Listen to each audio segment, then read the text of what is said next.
మాజీ ఎమ్మెల్యే కాటసాని రాంభూపాలరెడ్డి ఆక్రమణలకు పాల్పడ్డారని తమకు ఫిర్యాదులు వచ్చాయని, అలాగే పార్కులు, రోడ్లు కబ్జాకు గురైనట్లుగా కూడా కొంతమంది ఫిర్యాదు చేశారని, విచారణ చేసి నిజమని తేలితే హైడ్రా తప్పకుండా చర్యలు తీసుకుంటుందని కమిషనర్ ఏవి రంగనాథ్ వెల్లడించారు. హైడ్రా కమిషనర్ రంగనాథ్ అమీన్పూర్ పెద్ద చెరువును సందర్శించారు. స్థానికుల విజ్ఞప్తి మేరకు ఆయన చెరువును సందర్శించారు. వెంకటరమణ కాలనీ, శంభునికుంట, అమీన్పూర్ పెద్ద చెరువు, హెచ్ఎంటీ స్వర్ణపురి కాలనీ, పద్మారావు నగర్ సరిహద్దు ప్రాంతాల్లో పర్యటించారు. స్థానికులతో మాట్లాడారు. అనంతరం ఆయన మాట్లాడుతూ పెద్ద చెరువు ముంపు బాధితులకు హైడ్రా అండగా ఉంటుందని భరోసా ఇచ్చారు.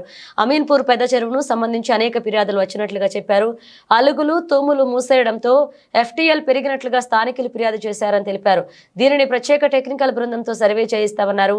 సర్వే నివేదిక ఆధారంగా ప్రభుత్వంతో చర్చించి 3 నెలల్లో ఫలితాలతో వస్తామని హామీ ఇచ్చారు.